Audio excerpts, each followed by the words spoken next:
Classical conditioning and temporal relations. तो classical conditioning, जिसे कि पावलोवियन कंडीशनिंग भी बोला जाता है, as well as respondent conditioning भी बोला जाता है।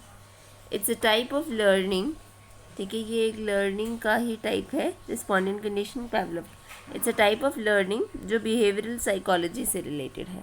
ठीक है, सबसे पहले इसके बारे में इवान पावलोव ने लेट 19th सेंचुरी में अपना एक एक्सपेरिमेंट, फेमस एक्सपेरिमेंट डॉग के ऊपर किया और क्लासिकल कंडीशनिंग के बारे में बताया। Classical conditioning involves association of neutral stimuli. So एक न्यूट्रल स्टिमुलस होता है, उसके साथ एसोसिएट होता है conditional stimulus, and that एलिसिट्स condition response eventually. एक लर्निंग पैराडाइम है ये, जो कि बिहेवियरल व्यू पॉइंट से जुड़ा हुआ है, बिहेवियरल व्यू पॉइंट से रिलेटेड है, बिहेवियरल पॉइंट ऑफ व्यू से का एक लर्निंग पैराडाइम है। क्लासिकल कंडीशनिंग को एसोसिएट लर्निंग की टेक्निक बोला जाता है। एक नेचुरली अकरिंग स्टिमुलस से जनरेट किया जाता है एक specific response, and that is paired with a neutral stimulus.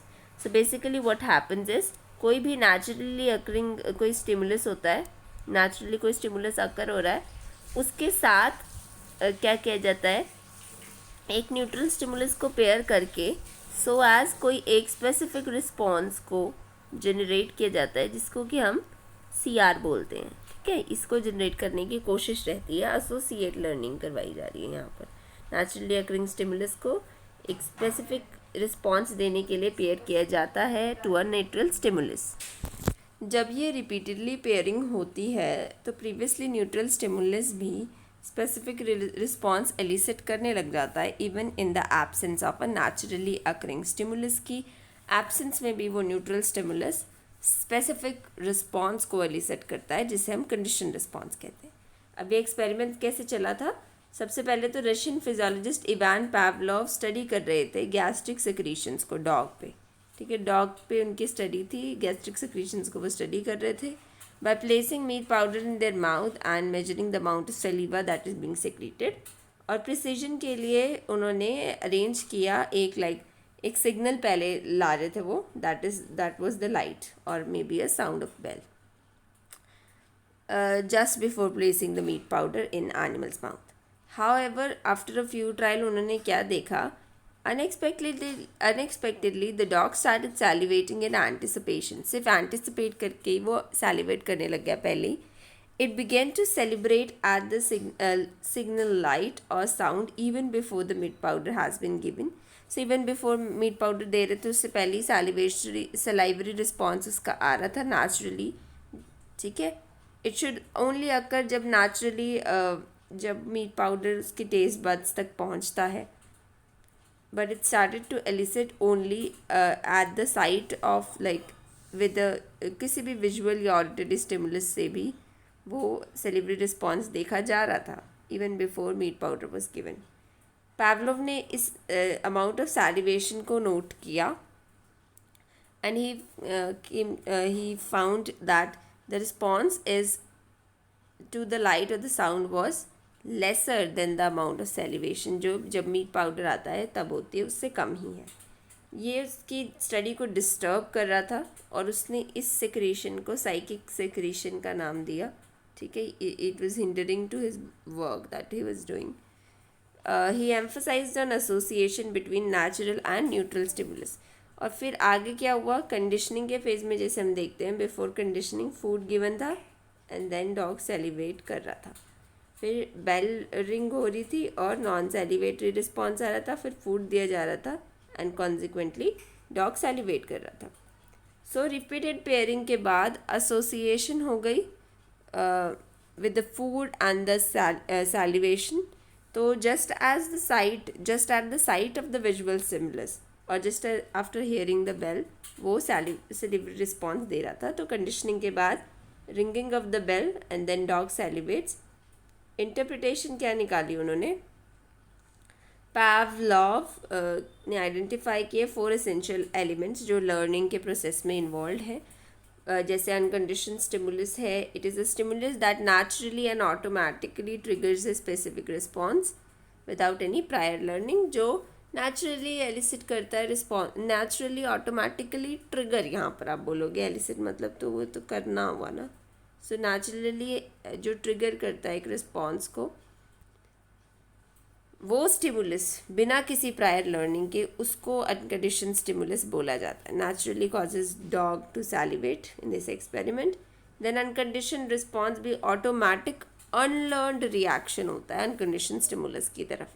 Pavlov का डॉग जब फूड की प्रेजेंटेशन पे सैलिवेट कर रहा था, वो अनकंडीशनल रिस्पॉन्स था. Neutral stimulus, the stimulus that does not initially एलिसिट्स any significant response. For instance, the sound of the bell ringing before any conditioning is considered neutral stimulus.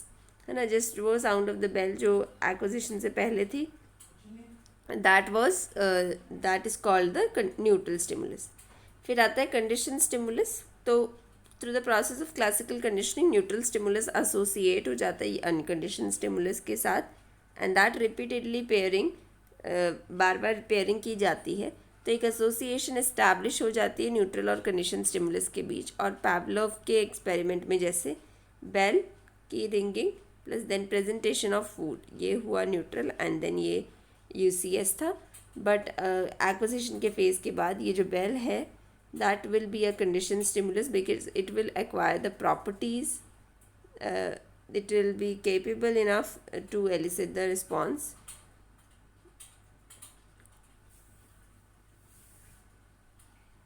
that the animal shows to the unconditioned stimulus. So, through the process of classical conditioning, neutral stimulus becomes associated with unconditioned stimulus, and when they are repeatedly paired together, एक association establish होती है neutral stimulus के बीच में और conditional stimulus के बीच में.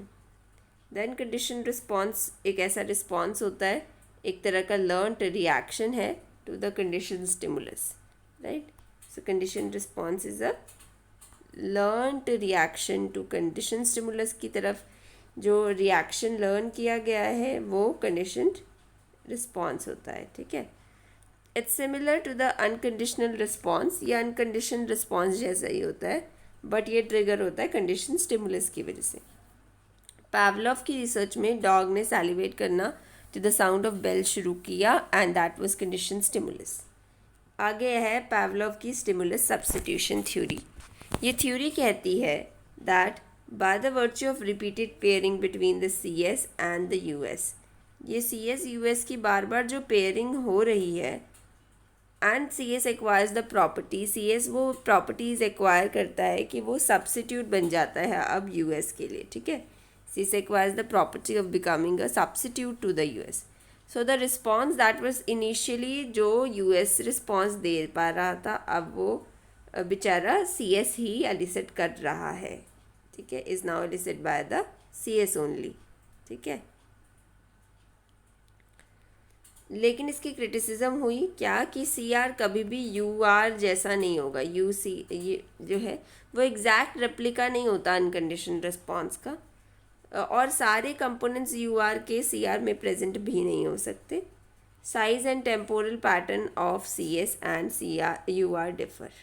ठीक है, वो एग्जैक्ट रेप्लिका कभी नहीं हो सकता. कुछ कंपोनेंट्स भी यू आर के सी आर में नहीं होते एंड साइज और temporal pattern C R U R का हमेशा डिफरेंट होगा. Then comes principles of classical conditioning. सबसे पहला है acquisition. So stimulus substitution theory 20th century में, like most of 20th century में, पावलोव की जो originally pre post stimulus substitution theory बहुत एक्सेप्ट की जाती थी. पावलोव का ये मानना था कि क्लासिकल कंडीशनिंग एक मैकेनिस्टिक और ऑटोमेटिक रिजल्ट है of the pairing of neutral and biologically significant events. So ये believe that established C S becomes a substitute for the original unconditioned response. तो इसकी चार मेन सब्स्टिट्यूशन मॉडल की चार main assumptions है. Classical conditioning में biologically significant US होना चाहिए, एक टेम्पोरल कॉन्टिग्यूटी होनी चाहिए न्यूट्रल स्टिमुलस अनकंडीशन स्टिमुलस के बीच में, जो बहुत ज़रूरी है for the neutral stimulus to become a condition stimulus.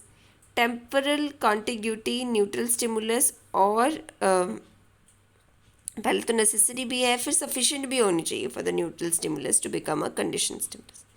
The condition response will always resemble लेकिन आइडेंटिकल नहीं होगा कंडीशन रिस्पॉन्स की तरफ। ठीक है, ठीक है, समझ आई आपको। आगे है क्लासिकल कंडीशनिंग के प्रिंसिपल।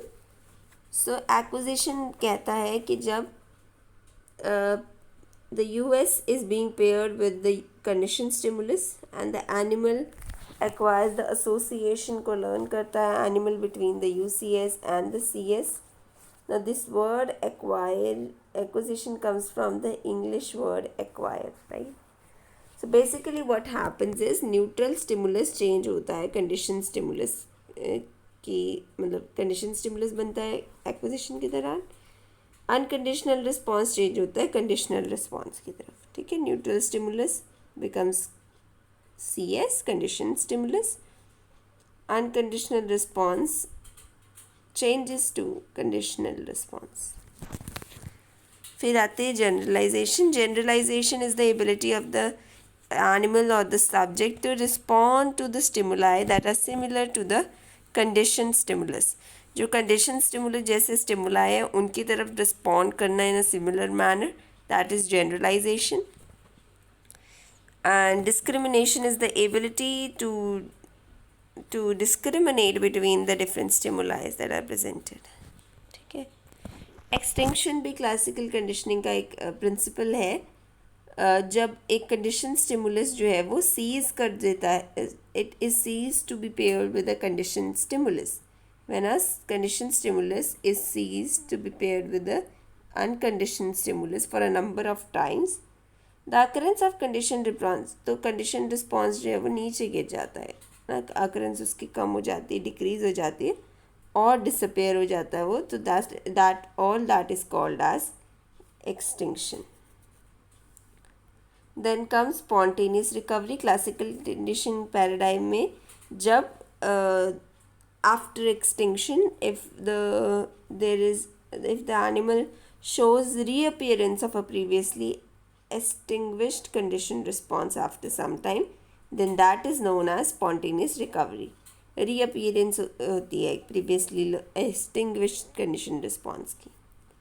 Higher order conditioning में neutral stimuli becomes conditioned stimulus through repeated pairing of previously acquired conditioned stimulus। आप एक न्यूट्रल स्टिमुलाई लेते हैं, उसको एक पहले प्रीवियसली एक्वायर्ड CS के साथ पेयर करके उसको भी एक CS के रूप में बदलते हैं, तो that is what is higher order conditioning. Neutral stimuli को आप पेयर कर रहे हैं, एक कंडीशन स्टिमुलस के साथ पेयर कर रहे हैं रिपीटेड पेयरिंग के साथ प्रीवियसली एक्वायर्ड कंडीशन स्टिमुलस। जैसे पैवलोव के एक्सपेरिमेंट में अगर बेल से पहले न्यूट्रल स्टिमुलस ग्रीन लाइट भी प्रेजेंट की, after pairing bell with the food in establishing the bell as a condition stimulus that elicit salivation, ये फर्स्ट ऑर्डर कंडीशनिंग होगी। और फिर लाइट को पेयर किया जाएगा उसी टोन के बेल के साथ। ठीक है, इफ़ द लाइट अलोन अगर लाइट ही एलिसिट करने लगी सैलिवेशन को, तो हायर ऑर्डर कंडीशनिंग हो गई है मतलब। अब हम स्टिमुलस सब्स्टिट्यूशन थ्योरी को थोड़ा और डिटेल में करेंगे। Pavlov ने प्रपोज किया कि there is a specific part of the brain that becomes active when the US like a food is presented and he called that part of the brain the US center. Pavlov के अनुसार brain का एक part activate हो जाता है जब भी एक US दिया जाता है। ठीक है, जब भी फूड जैसे प्रेजेंट होगा यहाँ पर इस केस में। ठीक है, so that part of the brain he called as US centre. Similarly जब टोन आती है या लाइट प्रेजेंट की जाती है, एक सेपरेट CS सेंटर एक्टिवेट हो जाता है, and when that it is presented, तो पैवलोव के अकॉर्डिंग एक CS सेंटर एक्टिवेट होता है। ठीक है,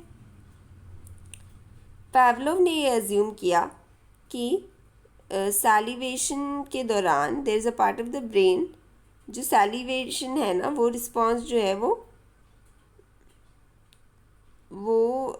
there is a part of the brain जो सैलाइवरी रिस्पॉन्स दे रहा है, उसको रिस्पॉन्स सेंटर बोला उसने।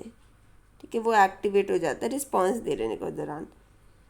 उसके अकॉर्डिंग एक इननेट कनेक्शन है दिस US सेंटर और इस रिस्पॉन्स सेंटर के बीच में, एक इननेट कनेक्शन है।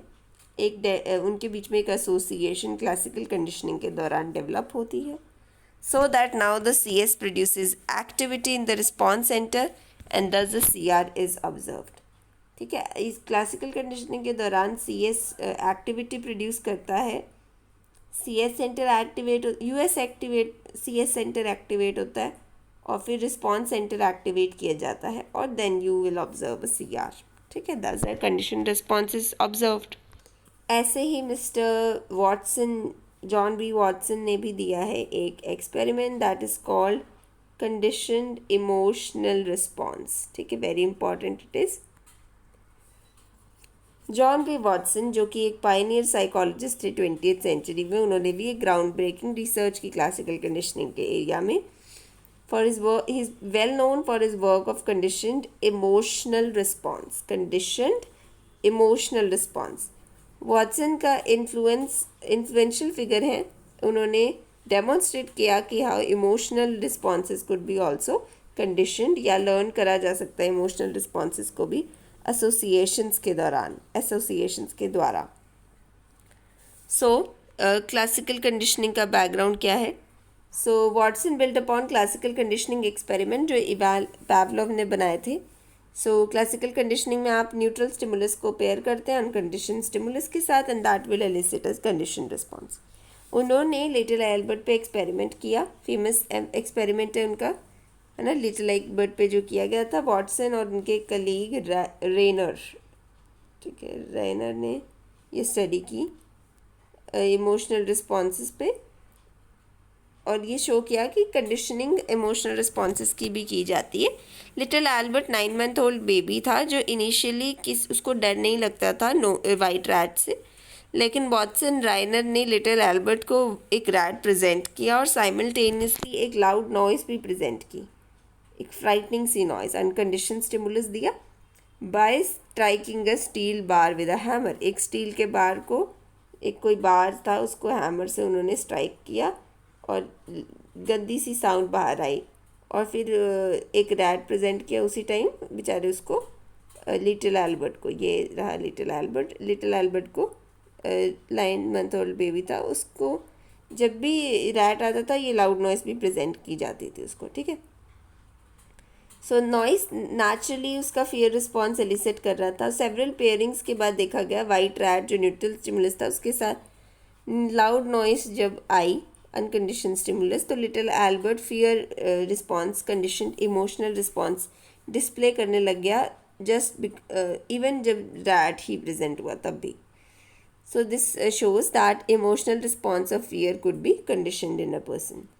फिर जनरलाइजेशन शो की, जैसे वॉटसन का एक्सपेरिमेंट शो करता है कंडीशनल रिस्पॉन्स जो है इमोशनल रिस्पॉन्स वो जनरलाइज करा जा सकता है.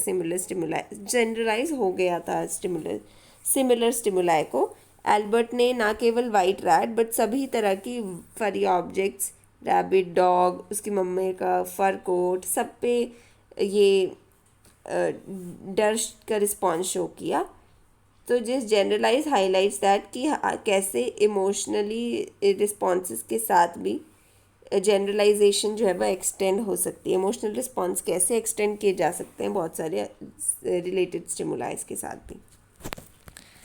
एथिकल कंसर्न्स, वॉटसन का एक्सपेरिमेंट जो है ये एथिकल कंसर्न दिखाता है रेट्रोस्पेक्ट में अगर हम इसको देखें तो, क्योंकि इमोशनल डिस्ट्रेस कॉज हुआ है इससे बच्चे में. तो क्रिटिक्स ये कहते हैं ये बड़ा अनएथिकल था, अनएथिकल स्टडी थी बिकॉज बच्चे को डरा दिया, स्पेशली विदाउट एक इन्फॉर्म्ड कंसेंट नहीं लिया गया. ठीक है, इम्पैक्ट एंड लीगेसी, लेकिन इसका कंडीशन इमोशनल रिस्पॉन्स का एक सिग्निफिकेंट कंट्रीब्यूशन रहा इन अंडरस्टैंडिंग कैसे इमोशंस एंड फियर लर्न किए जाते हैं. Right, it even led to the foundation of the school of thought behaviourism में कि ऑब्जर्वेबल बिहेवियर को स्टडी किया गया एंड रोल ऑफ मतलब कंडीशनिंग शेपिंग बिहेवियर में कैसे हेल्प करता है. Despite all the ethical issues it is still influential study. Right, इसमें एक कंडीशनिंग की पावर को बताया हुआ है, कैसे कंडीशनिंग ह्यूमन बिहेवियर को शेप करती है. Emphasises the role of environmental factors कैसे साइकोलॉजिकल डेवलपमेंट को इफ़ेक्ट करते हैं.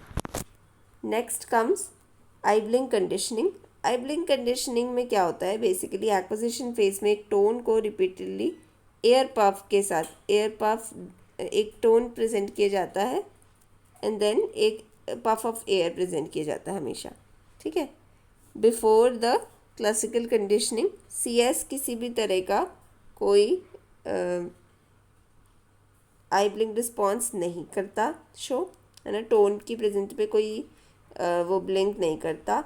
But then over the time individual learns की जैसे ही सी एस मतलब टोन आएगी, air puff will be followed, तो they start to blink their eyes before the air puff is delivered, right. जैसे ही वो पफ डिलीवर हो रहा है उससे पहले वो ब्लिंक करना शुरू कर दें। तो ये काफ़ी वैल्यूएबल टूल है, इस कंडीशनिंग का काफ़ी यूज़ किया जाता है लर्निंग मेमोरी के उसमें, लर्निंग और मेमोरी की स्टडीज़ में, and even like cerebellum brain region like cerebellum को स्टडी करने में भी हेल्प किया जाता है। इसकी क्लिनिकल रेलेवेंस भी बहुत है और कई न्यूरोलॉजिकल डिसऑर्डर्स को ठीक करने के लिए भी ये एक डायग्नोस्टिक टूल है। In the next lecture, we will do temporal relation between CS and US.